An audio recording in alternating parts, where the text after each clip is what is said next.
रात में कुछ ऐसा है कि सीमाएं थोड़ी धुंधली हो जाती हैं। इन सभी चीजों के लिए रात ज्यादा सहायक लगती है।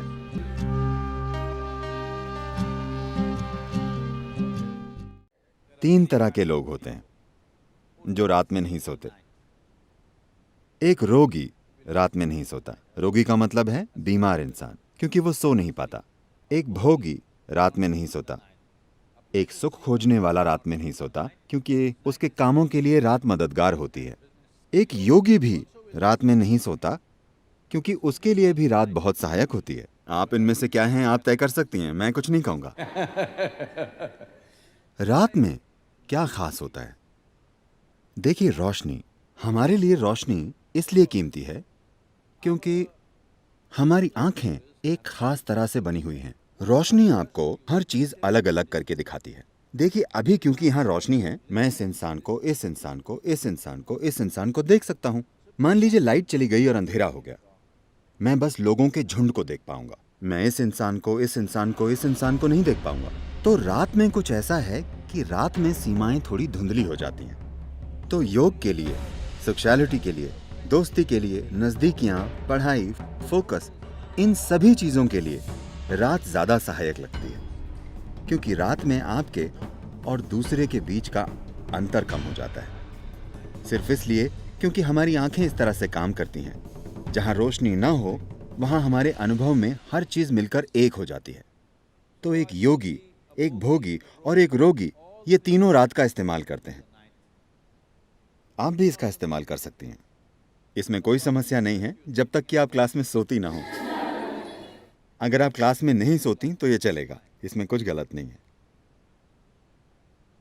लेकिन आप इसे आजमा कर देखिए। क्या मैं कुछ साझा कर सकता हूं? मैं कुछ ऐसा था।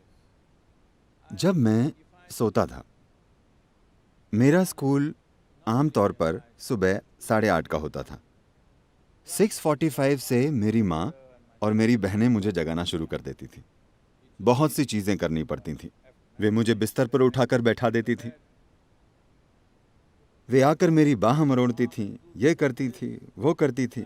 मेरी माँ ये नरमी से करती थी, मेरी बहनें सख्ती से करती थी। फिर वे मुझे खींचती थी और मेरी माँ टूथब्रश में टूथपेस्ट लगाकर मुझे दे देती थी। मैं उसे मुंह में लगाकर सो जाता था। वे मेरे कपड़े लाकर देती थी और कहती थी, नहाने जाओ, टाइम हो गया है। मैं बाथरूम के अंदर जाता और सो जाता।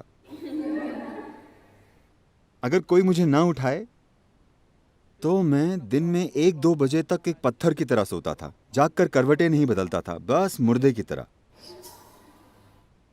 लेकिन मैंने 12 साल की उम्र में योग करना शुरू किया। शायद 8 या 9 महीनों के बाद, उसके बाद चाहे जिस भी जगह पर होने पर, चाहे कहीं भी होने पर, चाहे जो टाइम जोन हो, रोज मैं अलग टाइम जोन में होता हूं, लेकिन मैं सुबह 3:35, 3:40 पर जाग जाता हूं, क्योंकि उस वक्त प्रकृति में कुछ बदलाव होते हैं। मेरा शरीर बस जाग जाता है। अगर मैं चाहूं, मैं उठकर जो करना चाहूं कर सकता हूं। अगर मैं ना चाहूं तो मैं थोड़ा और सो सकता हूं, लेकिन शरीर हमेशा जाग जाता है। तो आपको सिस्टम में थोड़ी संवेदनशीलता लानी होती है। देखिए, आप इस धरती के अंश हैं, हाँ या ना? कोई इंसान अपने बारे में कुछ भी बकवास सोचे, लेकिन हम सब इस धरती से पॉपअप हुए हैं। आपने कंप्यूटर स्क्रीन पर पॉपअप देखे? पॉप अप, हाँ? आप बस पॉपअप हैं। आप गायब हो जाएंगे। आपको विश्वास नहीं होता कि आप चले जाएंगे। हाँ, मैं चला जाऊंगा? हाँ, वे सारे चतुर लोग, अनगिनत लोग जो इस धरती पर आपसे और मुझसे पहले घूमते थे, वे अब कहाँ हैं? नामो निशान नहीं है, सब मिट्टी हो गए। क्या ऐसा नहीं है? क्या वे पॉपअप नहीं थे? क्या आप पॉपअप नहीं हैं? पुप पुप। आपको लग सकता है कि आपका जीवन शानदार है, वगैरह वगैरह। जहां तक धरती का सवाल है, वो बस अपनी मिट्टी को रिसाइकिल कर रही है। आपको उछालती है और फिर वापस खींच लेती है, उछालती है और फिर खींच लेती है। तो इस जरा से पॉपअप में अहम चीज और सबसे अहम चीज ये है कि आप अपने भीतर संवेदनशीलता लाएं। ऐसी संवेदनशीलता कि जीवन का हर आयाम आपके अनुभव में आ जाए, इससे पहले कि आप मर जाएं। क्या यह महत्वपूर्ण नहीं है कि आप इस जीवन को हर संभव स्तर पर अनुभव करें, है ना? हाँ या ना? अनुभव का मतलब है लोग सोचते हैं हमें हर दिन पार्टी करना है। नहीं नहीं, एक ही चीज आप कितनी बार करेंगे? इंसान के जीवन में खोजने के लिए बहुत कुछ है। आपको संवेदनशील होना होगा। संवेदनशील से मेरा मतलब है, क्योंकि इस शब्द का एक गलत तरीके से इस्तेमाल किया जाता है। इस मायने में जब लोग कहते हैं अरे वो संवेदनशील है, तो मतलब होता है वो जरा सी बात का बुरा मान जाएगी, है ना? आपके जीवन का संवेदनशील होना और आपके अहम का संवेदनशील होना दो अलग चीजें हैं। जीवन के संवेदनशील होने का मतलब है कि अगर आप इस हॉल में आते हैं तो आप यहाँ मौजूद हर चीज का अनुभव करते हैं, आपसे कुछ नहीं चूकता। अगर आप बाहर जाते हैं तो आप किसी चीज से नहीं चूकते। जीवन के हर आयाम को आपके अनुभव में आना चाहिए। तो संवेदनशीलता विकसित करने का मतलब है कि अगर आप अपनी आंखें बंद करें तो आप जान जाएं कि चांद अभी किस अवस्था में है, क्योंकि ये सब आपके शरीर में हो रहा है। हर दिन ये आपके सिस्टम में जाहिर हो रहा है। क्या आपने ध्यान दिया है कि अगर पूर्णिमा या अमावस्या हो तो पूरा समुद्र उछलता है, ज्वार भाटा आता है ना? आप कभी समुद्र तट पर गए हैं या नहीं जाते? आप जाते हैं, लहरें उठती हैं। यस। पूरा समुद्र ऊपर उठने की कोशिश कर रहा है। आपके शरीर का 72% पानी है। आपको लगता है कि कुछ नहीं उठता?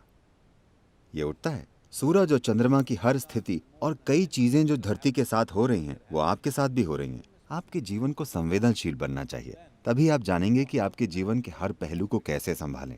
संवेदनशील अहम मत बनाइए, अपने सामाजिक पहलू को संवेदनशील मत बनाइए। अगर आपके भीतर का जीवन संवेदनशील बन जाए और इस जीवन के साथ जो हो रहा है, अगर वो एक चीज आप जानते हैं, तो आप देखेंगे कि आपका जीपीएस ऑन हो गया है। तब कोई समस्या नहीं होगी, आप कभी खोएंगे नहीं। इससे कोई फर्क नहीं पड़ता कि कौन क्या कहता है, आप कैसे हालात में पहुंच गए हैं, आप कभी भटकेंगे नहीं, क्योंकि आपका जीवन संवेदनशील है। इस जीवन की बस यही जरूरत है कि इसे एक जीवन के रूप में संवेदनशील बनना है। अभी हमने एक ऐसा मनोवैज्ञानिक ढांचा विकसित कर लिया है जिसका जीवन से कोई लेना देना नहीं है। इसका थोड़ा सरोकार सामाजिक पहलू से है, पर जीवन से कोई लेना देना नहीं है।